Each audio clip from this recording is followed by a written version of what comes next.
بسم اللہ الرحمن الرحیم نحمدہ و نصلی علی رسولہ الکریم۔ ناظرین کرام، پاکستان کے تمام عوام کو دل کی اتھا گہرائیوں سے 76ویں یوم آزادی مبارک ہو۔ بڑا خوبصورت لفظ ہے آزادی۔ سوال یہ پیدا ہوتا ہے کہ کیا ان 76 سالوں میں ہمیں آزادی واقعی ملی ہے یا محض ایک آزادی ایک نام ہے؟ اس کے تناظر میں جائیں تو بہت سارے حقائق ایسے ہیں جو عوام الناس سے پوشیدہ رکھے گئے ہیں۔ بدقسمتی بر صغیر میں کبھی بھی یہاں کے مقامی لوگوں کی حکمرانی نہیں رہی۔ کبھی غزنوی آئے، کبھی گوری آئے، کبھی مغل آئے، کبھی انگریز آئے، یہاں مقامی حکمرانی کبھی بھی نہیں رہی۔ یہ صدیوں سے محکوم قوم ہے۔ الحمدللہ پاکستان نے آزادی حاصل کی۔ آج میرے کاسٹیوم میں آپ کو ایک چیز نظر آتی ہوگی کہ میں نے ویسے تو پاکستان کے قومی جھنڈے کی مناسبت سے لباس پہنا ہوا ہے۔ پتلون آپ کو نظر نہیں آئے گی کیونکہ اوپر کے حصے کو فوکس کیا گیا ہے۔ گرین شرٹ ضرور نظر آئے گی، پتلون وائٹ ہے، اور ٹائی میں 2 رنگ کا انتخاب میں نے اس لیے کیا ہے کہ اس میں سفید رنگ تو آپ کو ضرور تھوڑا سا نظر آئے گا لیکن زیادہ بلیک ہے۔ یہ بلیک کا مقصد جو ہے وہ پاکستان کی 25 کروڑ عوام کی طرف سے احتجاج ہے۔ یہ احتجاج احساس محرومی کا ہے۔ یہ وہ احتجاج ہے کہ جس کی خاطر ہمارے آباء و اجداد نے لاکھوں جانیں قربان کی، ہماری ماؤں بہنوں نے عصمتیں لٹوائیں، اور نقل مکانی کی، لیکن قیام پاکستان کے بعد بدقسمتی سے پاکستان کے عوام کبھی بھی آزاد نہیں رہے۔ در حقیقت اس سب کانٹیننٹ جس کو بر صغیر کہتے ہیں، یہاں چونکہ دیگر ملکوں کے حملہ آور یہاں حکمرانی کرتے رہے ہیں، اور اس لیے یہ قوم ہمیشہ سے محکوم رہی ہے، اور آج بھی ان لوگوں کے گماشتوں کے ہم محکوم ہیں، ہم آزاد نہیں ہیں۔ بر صغیر کی تقسیم کا واقعہ اور اس کے حصول کے لیے جو تحریک 1857 میں شروع کی گئی تھی، اس کا قطعی یہ مقصد نہیں تھا کہ ہم پاکستان بنائیں گے۔ 1857 کی جنگ آزادی جس کو ہم کہتے ہیں، وہ ایک انگریز کے خلاف ایک جنگ تھی جس میں تمام اقوام شامل تھیں۔ اس میں مسلمان بھی تھے، ہندو بھی تھے، سکھ بھی تھے، عیسائی بھی تھے، پارسی بھی تھے، اور دیگر مذاہب کے لوگ بھی شامل تھے، جن کا ایک ہی مقصد تھا کہ انگریزوں سے ہم نے آزادی حاصل کرنی ہے۔ یہ تحریک آگے بڑھتی گئی۔ پھر ایک وقت آیا کہ علامہ اقبال شاعر مشرق، انہوں نے ایک 1938 میں اپنے خطبہ الہ آباد میں پاکستان کا ایک الگ ریاست کا ایک کانسیپٹ دیا۔ در حقیقت یہ خواب ان کا یہ تھا کہ ایک پاکستان ایسی ریاست ہوگی جہاں پہ مسلمانوں کو آزادانہ حقوق میسر ہوں گے، ان کو آزادانہ اپنی عبادت گاہوں میں جانے کا موقع ملے گا، اور وہ اپنی رسومات اپنے عقائد کے مطابق ادا کر رہیں گے۔ اب یہ سلسلہ کہاں سے خراب ہوتا ہے؟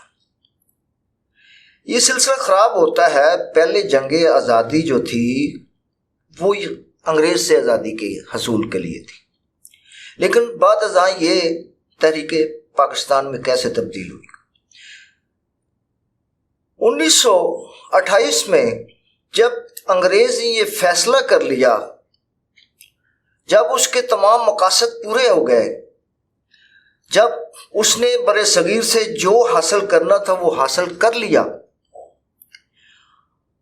اور اس کے بعد اس نے یہ فیصلہ کر لیا کہ کیونکہ 1857 سے شروع ہونے والی تحریک ہے آزادی، وہ 19ویں صدی میں پہنچ چکی تھی، 20ویں صدی میں، بلکہ یعنی 19ویں صدی میں شروع ہونے والی تحریک جو ہے وہ 20ویں صدی میں پہنچ چکی تھی۔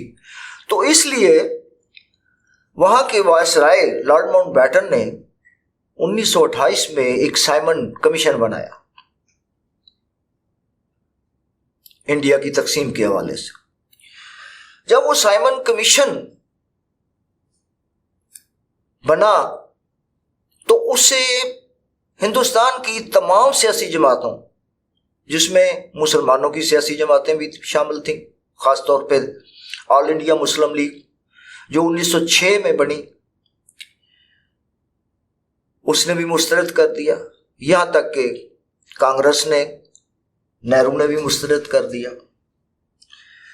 گویا تمام سیاسی جماعتوں نے وہ مسترد کر دی کہ جو فارمولہ تقسیم کا سائمن کمیشن میں طے کیا گیا ہے وہ درست نہیں ہے، ہم اسے ہرگز قبول نہیں کرتے۔ اس پہ نہرو نے اپنے چند نکات پیش کیے جو کہ قائد اعظم محمد علی جناح کو پسند نہیں تھے۔ وہ جو خواب لے کے یا پاکستان کا ایک تصور لے کے چلے ہوئے تھے اس کے مطابق نہیں تھے، تو اس لیے انہوں نے بھی اس کو انکار کر دیا۔ اس کے جواب میں قائد اعظم محمد علی جناح نے 14 نکاتی پروگرام دیا۔ اب اس 14 نکاتی پروگرام میں جو چیزیں طے تھی اس کو اس نے مسترد کر دیا۔ جب 1946 میں انتخابات ہوئے تو مسلمان جو ہیں وہ اکثریت میں کامیاب ہوئے، اکثریت میں۔ کانگریس کو اس بات کا بڑا دکھ ہوا، نہرو کو اپنی شکست نظر آئی، تو اس نے ایک نیا پینترا بدلا۔ باہر پھر وہ الیکشن کا جو ہوا وہ سب کے سامنے، وہ پھر تحریک بڑھتی گئی۔ اب ایک چیز تھوڑی سی قائد اعظم محمد علی جناح کے حوالے سے میں کہوں گا کہ بلا شبہ اس میں کوئی شک نہیں ہے کہ قائد اعظم محمد علی جناح کی ایفرٹس پاکستان کے حصول کے لیے بہت زیادہ ہیں۔ اب کیا وہ وجوہات تھیں جس کی بنیاد پہ 1906 میں قائد اعظم محمد علی جناح نے آل انڈیا مسلم لیگ میں شمولیت کی بجائے کانگریس میں شمولیت اختیار کی؟ یہ ایک بڑا دلچسپ سوال ہے۔ اس سوال کو آج تک ہم نے کبھی ٹٹولنے کی کوشش نہیں کی، اس کا جواب ہمیں آج تک کسی نے نہیں دیا کہ آخر وہ کیا وجوہات تھیں کہ ایک طرف آل انڈیا مسلم لیگ 1906 میں معرض وجود میں آتی ہے اور اسی سال 1906 میں قائد اعظم محمد علی جناح کانگریس میں شامل ہوتے ہیں، اور قائد اعظم محمد علی جناح 1913 کو کانگریس کو چھوڑتے ہیں اور آل انڈیا مسلم لیگ میں شامل ہوتے ہیں، اور پھر 1916 میں ان کو آل انڈیا مسلم لیگ کا صدر منتخب کر لیا جاتا۔ اس کے ساتھ ہی پھر خلافت موومنٹ چلتی ہے اور وہ بری طرح ناکام ہو جاتی ہے۔ بہت سارے ایسے پہلو ہیں جن پر ہم نے کبھی توجہ نہیں دی، کیونکہ پاکستان میں جب پاکستان بنا ہے 1947 میں، تو پہلے دن سے سنتے آ رہے ہیں، جس نے بھی ریاست کے خلاف یا جو ہماری مقتدر شخصیات ہیں ان کے بارے اگر کوئی بات کرتا ہے اپنے مطلب معلومات حاصل کرنے کے لیے، انفارمیشن حاصل کرنے کے لیے، اس پہ غداری کا مقدمہ بن جاتا ہے۔ لیکن ہر جنریشن کا یہ سوال تو بنتا ہے نا کہ وہ اپنے ایسے محسن جن کی شخصیات متنازع ہیں اس متنازع ہونے کی وجوہات تلاش کرے۔ بہرحال قائد اعظم کی بہت قربانیاں ہیں، انہوں نے بہت سارا مطلب اس پاکستان کے حصول کے لیے کام کیا۔ اب ایک سوال یہ پیدا ہوتا ہے کہ آخر یہ پاکستان بنانے کی کیا ضرورت تھی؟ اس وقت پاکستان جب بنا ہے تو اس وقت بھی مسلمانوں کی ایک بڑی اکثریت ہندوستان میں موجود تھی، کیونکہ جب سب کانٹیننٹ کو تقسیم کیا گیا، انگریز یہاں سے گیا تو یہاں کوئی ایک مطلب ہے، ہم تو سمجھتے ہیں نا کہ صرف پاکستان بنا ہے، کیونکہ ہم تو اپنے پاکستان کی بات کریں گے، لیکن انڈیا کے ٹوٹنے سے کتنے ملک بنے، ان میں بنگلہ دیش تو بعد میں بنا، وہ تو ہمارے جگر کا ٹکڑا تھا جسے ہم نے خود سے الگ کر دیا۔ لیکن اس کے ساتھ ساتھ سری لنکا بھی آزاد ہوا، بھوٹان بھی آزاد ہوا، میانمار بھی جسے ہم برما کہتے ہیں وہ بھی ہوا۔ تو اب اس وقت مختلف لوگوں نے، خاص طور پہ علامہ عنایت اللہ مشرقی تحریک خاکسار والے اور عطا اللہ شاہ بخاری رحمۃ اللہ علیہ اور اسی ٹائپ کے دیگر جو ہمارے لوگ تھے، انہوں نے پاکستان کی مخالفت نہیں کی، جن کے بارے میں آج تک ہمارے بعض مکتبہ فکر کے لوگ جو ہیں وہ ان کے اوپر غداری کا ٹائٹل لگاتے ہیں کہ وہ مطلب پاکستان کے حق میں نہیں تھے۔ وہ پاکستان کا اس وجہ سے حق میں نہیں تھے کہ جس طرح پاکستان کی تقسیم انگریز اپنا وائسرائے ہند لارڈ ماؤنٹ بیٹن کر رہا ہے وہ درست نہیں ہے۔ علامہ عطا اللہ مشرقی کا علامہ عنایت اللہ مشرقی کا مقصد یہ تھا، اور اسی طرح عطا اللہ شاہ بخاری کا کہنا تھا، کہ ایسی آبادی کو شامل کیا جائے، پاکستان کا وہ حصہ لیا جائے جس میں مطلب ہمیں مائیگریشن کی ضرورت نہ پیش آئے، ہم ادھر سے ادھر نہ جائیں، بلکہ وہ حصہ شامل کیا جائے جس سے مطلب کم از کم ہماری جو ہے نقصان ہو تقسیم کے حوالے سے۔ اب اس کے ساتھ مطلب بنگلہ دیش کو شامل کیا، اس کا بنگلہ دیش کہتے ہوئے دل کو دکھ ہوتا ہے، کیونکہ ہماری ہی ہوش میں اس کو الگ ہوا دیکھا ہے ہم نے، ایسٹ پاکستان، مشرقی پاکستان۔ تو مشرقی پاکستان کے بارے میں یہ اختلاف تھا کہ یہ ایسے محل وقوع میں واقع ہے جہاں مغربی پاکستان کے عوام جو ہیں وہ زمینی راستے کے ذریعے اس کو اپروچ نہیں کر سکتے، یا تو سمندری سفر اختیار کرنا پڑے گا یا فضائی سفر اختیار کرنا پڑے گا، اور اگر ایسٹ پاکستان میں جانا ہے تو پھر انڈیا سے گزرتے ہوئے مغربی بنگال کے راستے مشرقی پاکستان میں جانا ہوگا۔ اسی طرح کچھ علاقے ہوشیارپور، امرتسر، جلندھر، گرداسپور، یہ وہ علاقے تھے جن کو ارادہ تھا یا ان کا خیال تھا کہ ان علاقوں کو شاہ پٹھان کوٹ وغیرہ، کہ یہ پنجاب کے وہ علاقے جو ہیں دہلی تک جو ہے اس حصے کو پاکستان بنایا جائے، اور جتنے بھی مسلمان وہاں پہ موجود ہیں وہ اس پنجاب میں ان کو آباد کیا جائے۔ بہرحال ایسا نہ ہو سکا۔ جو تقسیم ہند کا نقشہ تیار کیا گیا تھا اس نقشے کو راتوں رات تبدیل بھی کیا گیا۔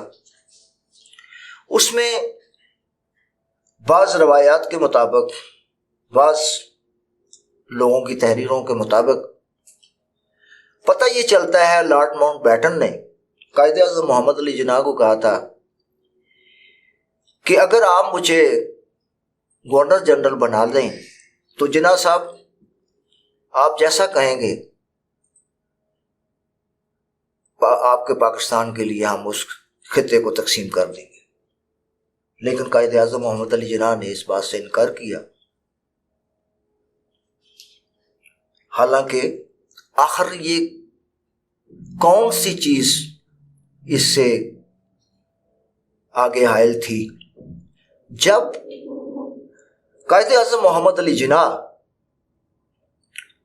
پاکستان کے لیے چیف جسٹس آف پاکستان، اس وقت فیڈرل کورٹ ہوا کرتی تھی، تو فیڈرل کورٹ کا چیف جسٹس لے سکتے تھے اور پاکستان کی افواج کے لیے برٹش آرمی چیف لے سکتے تھے۔ تو وہ کون سی چیز تھی جس کی وجہ سے انہوں نے وائسرائے ہند کو گورنر جنرل سے انکار کیا؟ اس کا فائدہ کس نے اٹھایا؟ اس کا فائدہ اٹھایا نہرو نے، کانگریس نے اٹھایا، کانگریس نے اٹھایا اور راتوں رات اس نقشے کو تقسیم کیا گیا۔ اس کے پس پردہ بھی بہت کہانیاں ہیں کہ قائد اعظم محمد علی جناح ایک ایسی بیماری کا شکار تھے جس کے بارے سوائے ان کے معالج ڈاکٹر پٹیل کو کسی کو بھی نہیں پتا تھا۔ اگر شاید ہمارے مسلمان بھائیوں کو جو اس وقت تحریک میں شامل تھے، اگر ان کو پتا ہوتا تو شاید قائد اعظم محمد علی جناح کا راز بیماری والا جو ہے وہ افشاں ہو چکا ہوتا اور شاید پاکستان بھی نہ بنتا۔ بہت ساری چیزیں ایسی ہیں جس پہ ہم بول نہیں سکتے، کیونکہ ہمارے جو ارباب اختیار ہیں ان کو ہماری چیزیں، ہماری آواز، ہماری تقریر پسند نہیں آتی۔ لیکن پاکستان جب بنا تو پاکستان میں جن لوگوں نے اقتدار سنبھالا وہ سارے کے سارے انگریز کے گماشتے تھے۔ یہ وہ لوگ تھے جو انگریز کے پیروکار تھے۔ وہ ایک مائنڈ سیٹ ہے، آپ دیکھیں، آپ غور کریں، آپ سول بیوروکریسی کو دیکھیں، ملٹری اسٹیبلشمنٹ کو دیکھیں۔ وہ 76 سال پہلے جو انڈیا میں ایک مائنڈ سیٹ دیا ہوا تھا انگریز نے، اسی مائنڈ سیٹ کو فالو کر رہے ہیں۔ اسی مائنڈ سیٹ کے ان کو یہ باور کروایا گیا ہے، establishment, civil establishment, military establishment اور جگیر تر طبقے کو جنہوں نے انگریز سے زمینوں کی صورت میں جو ہے عمرات حاصل کی اور جو دراہٹیں لیں، پورے علاقے کے وہ واسرائے بن گئے، وہ آج بھی اسی مائنڈ سیٹ کو لے کے جا رہے ہیں، چل رہے ہیں۔ عوام ان کے لیے کوئی اہمیت نہیں رکھتی۔ یہ پاکستان محض ایک خطے کا نام نہیں تھا۔ خدا را ذرا غور کیجئے،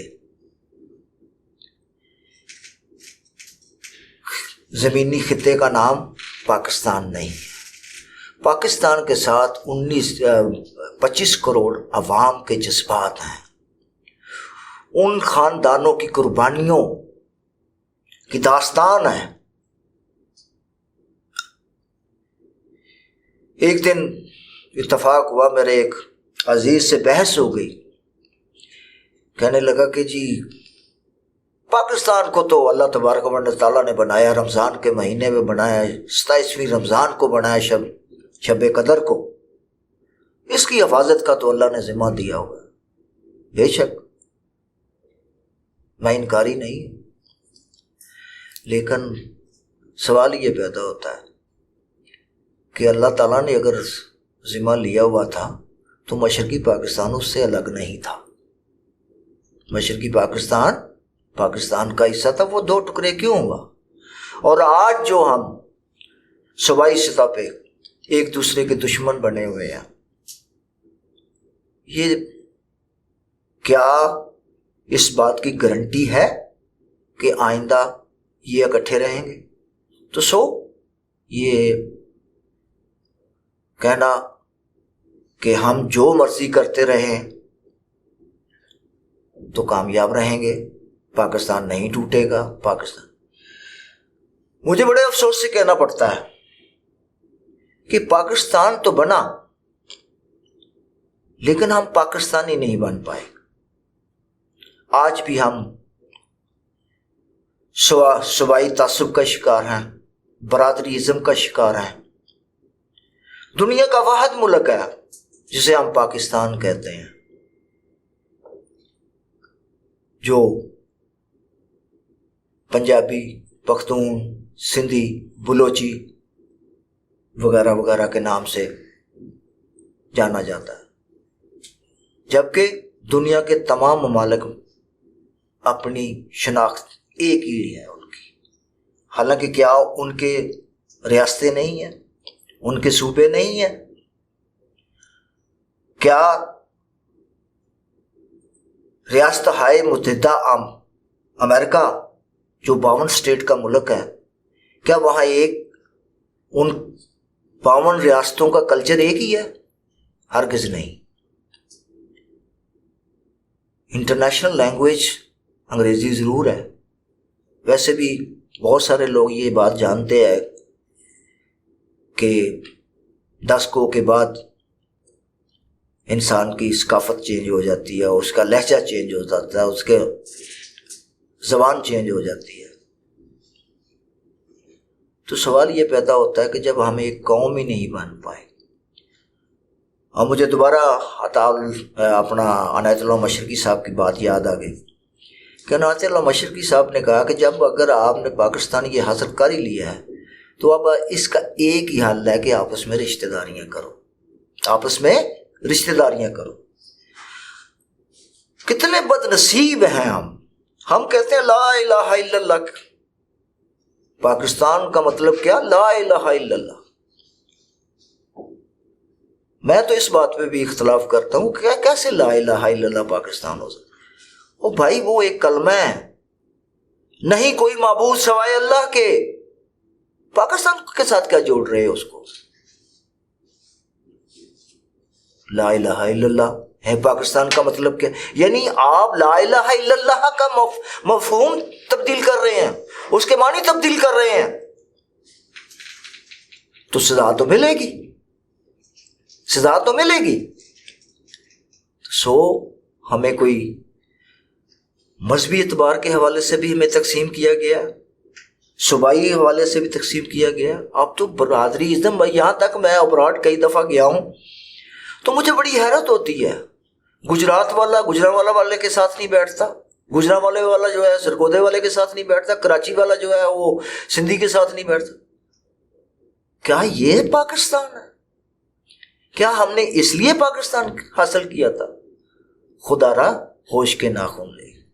اس پاک دھرتی کو پاکستان رہنے دیں، اس کے ترقی اور استحکام کے لیے زیادہ سے زیادہ کوشش کریں اور مشترکہ کوشش کریں. اس کے بغیر اس کا ہم کوئی بھی جو اپنے ٹارگٹ ہے وہ اچیو نہیں کر سکتے. مجھے بڑا اچھی طرح یاد آ سعادت حسن منٹو، حالانکہ ان کو 50 سال سے زیادہ عرصہ ہو گیا وفات پائے. یعنی آپ دیکھیں کہ ہمارے یہاں اتنے دانشور جنہوں نے قبل از وقت ان چیزوں کی نشاندہی کی ہوئی ہے، انہوں نے کہا کہ لوگوں کو اتنا مذہبی بنا دو کہ وہ محرومیوں کو اپنی قسمت سمجھنے لگے، ظلم کو آزمائش سمجھ کر صبر کر لیں، حق کے لیے آواز اٹھانا گناہ سمجھیں اور غلامی کو اللہ کی مسلط قرار دینے لگے اور قتل کو موت کا جو ہے وقت معین سمجھے. یعنی کیا یہ ہے پاکستان جہاں کسی کو کوئی آزادی نہیں ہے. آپ اپنے دل کی بات کسی کو نہیں کہہ سکتے, آپ کسی کی بات سن نہیں سکتے. عدم برداشت کا حال یہ ہو گیا ہے کہ بیٹا باپ کی نہیں سن رہا, دوسرے لوگوں کی بات سننا تو درکنار. خدا را پاکستان کے لیے سوچیں, اپنے لیے سوچیں, اپنے بچوں کے مستقبل کے لیے سوچیں. پیسہ انسانی ضرورت ضرور ہے, اس سے انکاری نہیں ہوں, لیکن پیسہ زندگی نہیں ہے. زندگی پیسے سے نہیں. اگر زندگی پیسے سے ہوتی ہو, نہ نمرود مرتا, نہ شداد مرتا, نہ اس طرح کے اور لوگ مرتے. اور مرنا ان لوگوں نے بھی ہے جنہوں نے اس ملک کو لوٹ لوٹ کر کھوکھلا کر دیا. یہ ملک کے جو حکمران ہیں ان کو اپنے رویے میں تبدیلی لانی چاہیے. اب انہیں سوچنا چاہیے کہ ہم نے جو کچھ بھی لوٹنا تھا لوٹ لیا ہے, اب ہم آنے والے وقت میں کم از کم اس لوٹے ہوئے مال میں سے دے نہیں کچھ سکتے تو قوم کے لیے ایسے وسائل پیدا کریں جس کے ذریعے وہ خود اپنے پاؤں پر کھڑا ہو سکے. تو ناظرین, اس کے ساتھ ہی آپ سے اجازت چاہتا ہوں. اگلے پروگرام تک اجازت دیجیے. اللہ حافظ. پاکستان زندہ باد.